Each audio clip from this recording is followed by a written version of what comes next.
Good morning, all. Welcome back to Sew Granny Sew. We are giving a little bit of an update here. So I have two of the full blocks, which measure 2 foot by 2 foot. And then I also did this one in the center right there because, as you can see, I ended that one with an O and I started that one with an O for some reason. And of course, the top row is the dark and the bottom row in the square right there is light. So I had to put that in the center. Then I got to thinking these really match the colors of my bedroom. So I want to make this a queen size, which means I am going to have to cut the remainder of those back quarters there and find a different backing. So I'm going to put that on hold for now. And we're going to get started on another quilt that I have everything for. So I will meet you back at the table. Finally back at the table here. I've been having a lot of things, life happens sometimes. So it's been about 10 days since I posted the last video, so I really want to get this one done and out. So I have a line here. I can't remember the name. It is put out by Kansas in association with Bernitex. It's Cafe Olay, designed by Maria Kalinowski. I hope I said that right. Did get her name wrong. It's really pretty coffee fabric. I love the colors in them. They're deep and dark and rich. With an equal amount of the browns and the whites divided up in them. And then, of course, we have a dark, it's almost black as well. So I was looking at this piece and I was going to do something special. This is for the neighbor gal. And I was going to do something special with it, like some kind of pattern. But I really just like the full blocks of it. So I was trying to figure out how we can do a quick, easy one. And I have decided to do 9.5-inch squares. And the reason for that is because 9.5 is perfectly the middle of each of these stripes here. So we can just cut it long right down the middle of each line. So that's going to have to be some careful cutting. You can't fold up your fabric and just slice it. You actually really have to pay attention to cut that out. And then, of course, these ones will be much easier. Let me set this one aside. These ones will be much easier because you can just lay it on your cutting board, get it all lined up, trim out the ends to make sure they're straight. So just line it up with your cutting mat, take your ruler, put that on wherever that line is that you're lining it up with, and then just trim that down. And then you're just going to go back every 9.5 inches and slice into it. Then you have rows, and then you're just going to take them rows and cut them into blocks. So you got 9.5-inch squares. So I'm going to go ahead and get all my fabric. I've already got it all ironed up. I'm going to get it all cut into the blocks, and then I will meet you back here and we'll start getting it put together.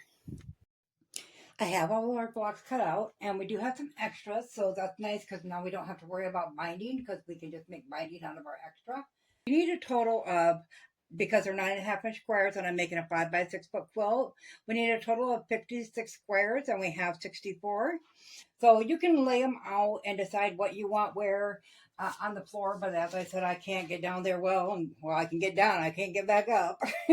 So I just drew myself out a little diagram here and listed my fabric, so what I'm going to use where.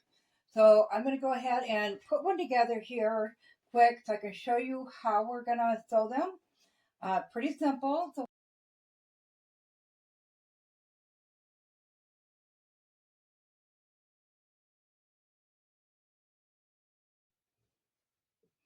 So once you have all your row picked out, I drew mine out due to the fact that I wanted to make sure I had enough of each kind. So this is all number 1, number 2, so forth. That way I know we had 16 of these ones from the panel. And then, of course, we had a yard of each of the refs, which gave us 12 of each of those kinds. So I wanted to be sure I could space them out in the correct amount. If we have extras, that's fine. We can work it into the backing, or you can make something else, a little pillow or something to go with it. So if they're in order now, how we're going to put them together, bring that over so you can see it. So each one is going to be, different as we're putting them together. But one thing you do want to check is like these have a, right side upside down. So you want to check your designs to make sure there's nothing that's going to look upside down. All the rest of these are kind of tossed, not really. See that right side up, upside down. And the same with that one. On this one, I just want to show you that one quick. that one, they're all going the same direction. So of course we'd put it like that. So you just want to double check all that. Once you've got all that checked, then of course you're just going to put it together like we do all the other blocks, simple block quilts. Line those edges up. Now I ironed these, but wherever they were creased out, of course they refolded a little bit. Then we'll bring them to the sewing machine. We'll put a 1/4 inch seam in there, and then we'll just keep following along, adding the next one in the same fashion until we get the row done. Now on this, we're going to iron the seams all going one way. So the top row will go to the right, the next one to the left, or vice versa, and alternate them. That way when we line up the rows to sew them together, we can just nest those seams nice and tidy. Due to the fact I'm going to do a stitch in the ditch on this to quilt it in. These are 9.5 inch. My batting says you got to stitch at least every 10 inches, so every 9.5 is great. That'll work, and it will make it a quick quilt that way as well. So I'm going to go ahead and get my rows sewed together. I will meet you back here, and I'll show you how to put the rows together themselves. I have the rows all sewn together now, and I do have them ironed, alternating the directions of the seams. So just a little helpful hint, when you're doing your rows, you can mark them like that. It helps you keep them straight in case you get messed up along the way. So to join them together, all we're going to do is, this is the top row, so we're just going to fold it over on the other row.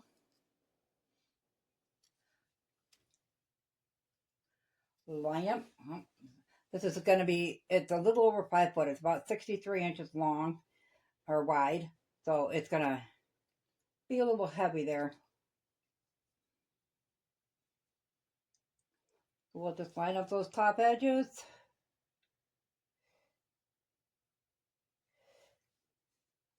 Nest those seams and go ahead and put a pin in that.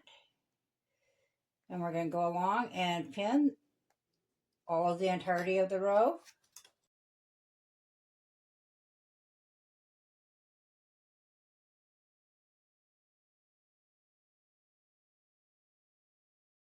Okay, we're going to take that over to our sewing machine, and we're going to put a 1/4 inch seam all the way along there, and then we'll iron that open. So I'll get this first one done, get it ironed open, and bring it back so you can see that quick, and then I'm going to go ahead and finish up the quilt top.